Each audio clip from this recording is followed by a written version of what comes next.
14 ಕ್ಷೇತ್ರ 247 ಅಭ್ಯರ್ಥಿಗಳ ಭವಿಷ್ಯ.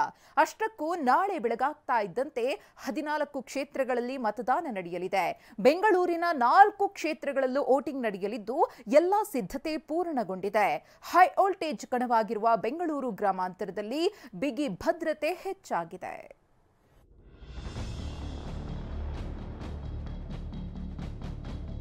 ಈ ಕ್ಷೇತ್ರದಲ್ಲಿ 75% ನಾವು ವೆಬ್ಕಾಸ್ಟಿಂಗ್ ಮಾಡ್ತಾ ಇದ್ದೀವಿ. ಡಿಸಿಪಿ ನಾರ್ತ್ ಅವರು ಇದಕ್ಕೆ ನೋಡಲ್ ಆಫೀಸರ್ ಇದ್ದಾರೆ. ನಾವು ಡೆಪ್ಲಾಯ್ಮೆಂಟ್ ಪ್ಲಾನ್ ಮಾಡಿದ್ದೇವೆ.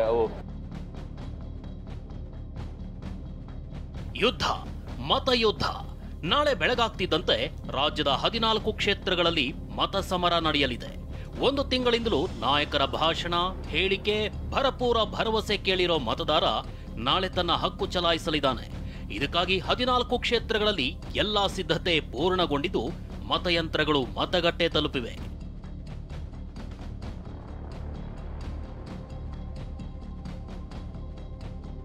ರಾಜ್ಯದ 14 ಕ್ಷೇತ್ರಗಳಲ್ಲಿ ನಾಳೆ ಮತದಾನ.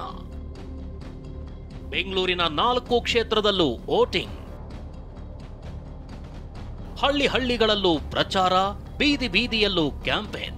ರಾಷ್ಟ್ರೀಯ ನಾಯಕರಿಂದ ಹಿಡಿದು ರಾಜ್ಯದ ನಾಯಕರವರೆಗೂ ಎಲ್ಲರೂ ಅಬ್ಬರಿಸಿದ್ರು. ಮತದಾರರಿಗೆ 10 ಭರವಸೆ ನೀಡಿದ್ರು. ಈ ಎಲ್ಲಾ ಮಾತು ಭರವಸೆಗಳಿಗೆ ನಾಳೆ ಉತ್ತರ ಸಿಗಲಿದೆ. ನಾಳೆ ಬೆಳಗಾಗ್ತಿದ್ದಂತೆ ಬೆಂಗಳೂರಿನ 4 ಕ್ಷೇತ್ರದ ಜೊತೆಗೆ ಮಂಡ್ಯ, ಮೈಸೂರು, ತುಮಕೂರು, ಹಾಸನ, ಕರಾವಳಿಯ 2 ಕ್ಷೇತ್ರ ಸೇರಿದಂತೆ 14 ಕ್ಷೇತ್ರಗಳಲ್ಲಿ ಮತದಾನ ನಡೆಯಲಿದೆ. ಕಾಂಗ್ರೆಸ್ನ 14, ಬಿಜೆಪಿಯ 11, ಜೆಡಿಎಸ್ನ 3 ಸೇರಿದಂತೆ 247 ಅಭ್ಯರ್ಥಿಗಳ ಭವಿಷ್ಯ ಮತಪೆಟ್ಟಿಗೆ ಸೇರಲಿದೆ.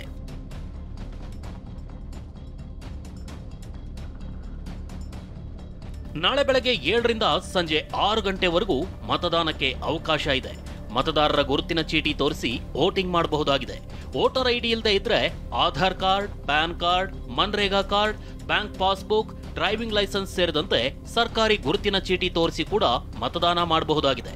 ಬಿಸಿಲು ಹೆಚ್ಚಾಗಿರೋ ಕಾರಣಕ್ಕೆ ಮತಕೇಂದ್ರಗಳಲ್ಲಿ ಶಾಮಿಯಾನ, ನೀರಿನ ವ್ಯವಸ್ಥೆ ಮಾಡಲಾಗಿದೆ.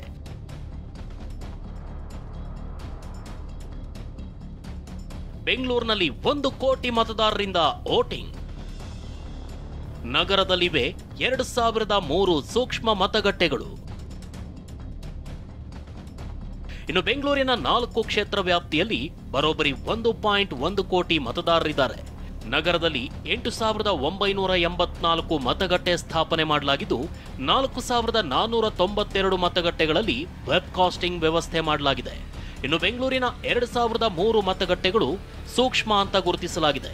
ಹೀಗಾಗಿ ಚುನಾವಣಾ ಭದ್ರತೆಗಾಗಿ ಬರೋಬ್ಬರಿ 11,793 ಸಿಆರ್ಪಿಎಫ್ ಸಿಬ್ಬಂದಿ ನಿಯೋಜನೆ ಮಾಡಲಾಗಿದೆ.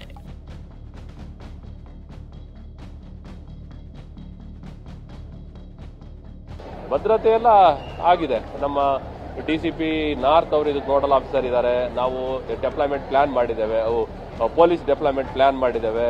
ಅಬ್ಸರ್ವರ್ಗಳಿಂದ ಅಪ್ರೂವಲ್ ತಗೊಂಡಿದ್ದೇವೆ. ಅದ್ರ ಪ್ರಕಾರ ಎಲ್ಲ ಕಡೆಯಲ್ಲೂ ಕೂಡ ನಾವು ಮಾಡ್ತಾ ಇದ್ದೇವೆ. ಏನು ಸಮಸ್ಯೆ ಇಲ್ಲ, ಶಾಂತಿಯುತವಾಗಿ ಆಗುತ್ತೆ, ಎಲ್ಲ ಚೆನ್ನಾಗಿದೆ. ಬೆಂಗಳೂರು ಗ್ರಾಮಾಂತರ, ಮಂಡ್ಯದಲ್ಲಿ ಹೈ ವೋಲ್ಟೇಜ್ ಕದನ. ನಾಳೆ ನಡೆಯೋ 14 ಕ್ಷೇತ್ರಗಳ ಪೈಕಿ ಬೆಂಗಳೂರು ಗ್ರಾಮಾಂತರ ಹಾಗೂ ಮಂಡ್ಯ ಕ್ಷೇತ್ರಗಳು ಹೈ ವೋಲ್ಟೇಜ್ ಕ್ಷೇತ್ರಗಳಾಗಿವೆ. ಹೀಗಾಗಿ ಈ 2 ಕ್ಷೇತ್ರಗಳಲ್ಲಿ ಪೊಲೀಸರ ಭದ್ರತೆ ಹೆಚ್ಚಿಸಲಾಗಿದೆ. ಒಟ್ನಲ್ಲಿ 1 ತಿಂಗಳಿಂದಲೂ ನಡೆದಿದ್ದ ಚುನಾವಣಾ ಜಾತ್ರೆ 14 ಕ್ಷೇತ್ರಗಳಲ್ಲಿ ನಾಳೆ ಅಂತ್ಯವಾಗಲಿದೆ. ಆದರೆ ಫಲಿತಾಂಶಕ್ಕಾಗಿ ಜೂನ್ 4ರವರೆಗೂ ಕಾಯಲೇಬೇಕಿದೆ. Bureau report, TV9. BMTC, KSRTC ಅಂತ ಬರೋಬ್ಬರಿ 4,000 ಬಸ್ಗಳು ಚುನಾವಣೆ ಕೆಲಸಕ್ಕೆ ಹೋಗಿವೆ. ಇದನ್ನೇ ಬಂಡವಾಳ ಮಾಡಿಕೊಂಡಿರೋ ಖಾಸಗಿ ಬಸ್ ಮಾಲೀಕರು ಸುಲಿಗೆಗೆ ಇಳಿದಿದ್ದಾರೆ. ಇದರ ನಡುವೆ ದೋಸೆ, ಜ್ಯೂಸ್, ಲಡ್ಡು ಫ್ರೀ ಅಂತ ಹೋಟೆಲ್ನವರು ಮತದಾರನಿಗೆ ಆಫರ್ ನೀಡಿದ್ದಾರೆ.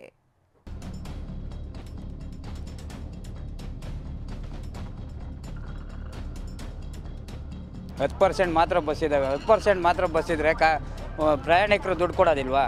ಫ್ರೀ ಏನಾದ್ರು ಹೋಗ್ತಾರಾ?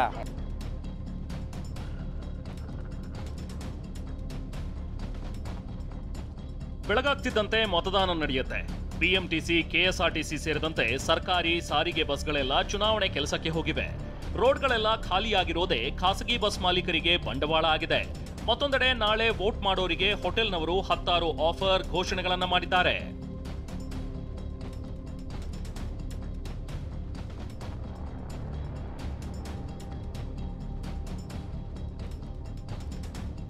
ಎಲೆಕ್ಷನ್ ಡ್ಯೂಟಿಗೆ 3800 ಕೆಎಸ್ಆರ್ಟಿಸಿ ಬಿಎಂಟಿಸಿ ಬಸ್ ಬಳಕೆ.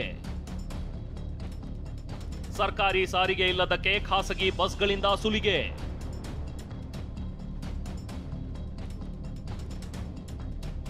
ರಾಜ್ಯದ 14 ಜಿಲ್ಲೆಗಳಲ್ಲಿ ನಾಳೆ ಮೊದಲ ಹಂತದ ಮತದಾನ ನಡೆಯಲಿದೆ.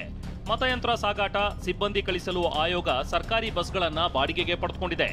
2100 ಕೆಎಸ್ಆರ್ಟಿಸಿ ಹಾಗೂ 1700 ಬಿಎಂಟಿಸಿ ಬಸ್ಗಳನ್ನ ಬಳಕೆ ಮಾಡಲಾಗ್ತಿದೆ.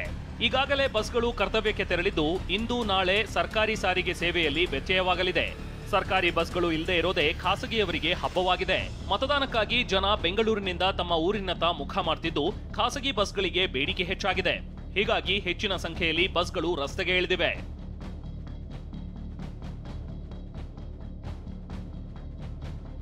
ದಿನನಿತ್ಯ ಸಂಚರಿಸುವ ಬಸ್ಗಳಲ್ಲದೆ ಬೆಂಗಳೂರಿನಿಂದ ಮಂಗಳೂರಿಗೆ ಹೆಚ್ಚುವರಿಯಾಗಿ 350 ಬಸ್, ಚಿತ್ರದುರ್ಗಕ್ಕೆ 201 ಬಸ್, ಉಡುಪಿಗೆ 150 ಖಾಸಗಿ ಬಸ್ಗಳು ಸಂಚರಿಸಲಿವೆ. ಇನ್ನು ಖಾಸಗಿ ಬಸ್ಗಳಿಗೆ ಬೇಡಿಕೆ ಹೆಚ್ಚಾಗ್ತಿದ್ದಂತೆ ಟಿಕೆಟ್ ರೇಟ್ ಕೂಡ ಏರಿಕೆಯಾಗಿದೆ. ಚುನಾವಣೆಯನ್ನೇ ಬಂಡವಾಳ ಮಾಡಿಕೊಂಡಿರೋ ಖಾಸಗಿ ಬಸ್ ಮಾಲೀಕರು ಟಿಕೆಟ್ ರೇಟ್ 1 to ಡಬಲ್ ಮಾಡಿದ್ದಾರೆ. ಇನ್ನು ಬೆಂಗಳೂರಿನಿಂದ ಮಂಗಳೂರಿಗೆ ಸಾಮಾನ್ಯ ದರ 500 ರಿಂದ 1000 ರೂಪಾಯಿ. ಆದ್ರೀಗ 1600 ರಿಂದ 1950 ರೂಪಾಯಿ ಹಾಕಿ ಸುಲಿಗೆ ಮಾಡ್ತಿದ್ದಾರೆ. ಉಡುಪಿಗೆ 1600 ರಿಂದ 2000 ಟಿಕೆಟ್ ರೇಟ್ ಹೆಚ್ಚಾಗಿದೆ. ಚಿಕ್ಕಮಗಳೂರಿಗೆ ಸಾಮಾನ್ಯ ದರ 500 ರಿಂದ 600 ರೂಪಾಯಿ. ಆದ್ರೀಗ 1000 ರಿಂದ 1500 ಹಾಕಿ ಸುಲಿಗೆ ಮಾಡ್ತಿದ್ದಾರೆ. ಇದೆ ಅಲ್ಗೂ KSRTC ಡಿಪೋದವರು ಫೋನ್ ಮಾಡಿದ್ರೆ ಅವ್ರು ಏನು ಹೇಳ್ತಾರೆ, 60% ಎಲ್ಲ ನಾವು ಎಲ್ಲ ಬೇರೆಯವ್ರಿಗೆ ಇದು ಮತ್ತು ಎಲೆಕ್ಷನ್ಗೆ ನಾವು ಬುಕ್ ಆಗಿದ್ದಾವೆ, 10% ಮಾತ್ರ ಬಸ್ ಇದ್ದಾವೆ. 10% ಮಾತ್ರ ಬಸ್ ಇದ್ದರೆ ಪ್ರಯಾಣಿಕರು ದುಡ್ಡು ಕೊಡೋದಿಲ್ವಾ? ಫ್ರೀ ಏನಾದ್ರು ಹೋಗ್ತಾರಾ? ಅವ್ರಿಗೆ ಬಸ್ಸು ವ್ಯವಸ್ಥೆ ಮಾಡಿ ಮತ್ತೆ ಮಿಕ್ಕಿದ ಎಕ್ಸ್ಟ್ರಾ ಬಸ್ಗಳು ಕೊಡಬೇಕು ಅವರು. ಮತದಾನ ಮಾಡಿ ಬಂದವರಿಗೆ ಹೋಟೆಲ್ನಲ್ಲಿ ರಿಯಾಯಿತಿ. ನಿಸರ್ಗ ಹೋಟೆಲ್ನಲ್ಲಿ ದೋಸೆ, ಜ್ಯೂಸ್, ಸಿಹಿ ತಿಂಡಿ ಫ್ರೀ. ಮತದಾನ ಮಾಡಿದವರಿಗೆ ಹೋಟೆಲ್ನವರು ಆಫರ್ ನೀಡಿದ್ದಾರೆ. ಕೆಲ ಹೋಟೆಲ್ಗಳಲ್ಲಿ ಬಿಲ್ ಮೇಲೆ 10% ರಿಯಾಯಿತಿ ಘೋಷಣೆ ಮಾಡಿದ್ದಾರೆ. ಇನ್ನು ನಿಸರ್ಗ ಗ್ರ್ಯಾಂಡ್ ಹೋಟೆಲ್ನಲ್ಲಿ ದೋಸೆ, ಜ್ಯೂಸ್ ಹಾಗೂ ಸಿಹಿ ತಿಂಡಿ ಫ್ರೀ ಅಂತ ಬೋರ್ಡ್ ಹಾಕಿದ್ದಾರೆ. ಈಗಾಗಲೇ ಕಲ್ಲಂಗಡಿ, ಸಿಹಿ ತಿಂಡಿ ರೆಡಿ ಮಾಡ್ಕೊಂಡಿದ್ದಾರೆ.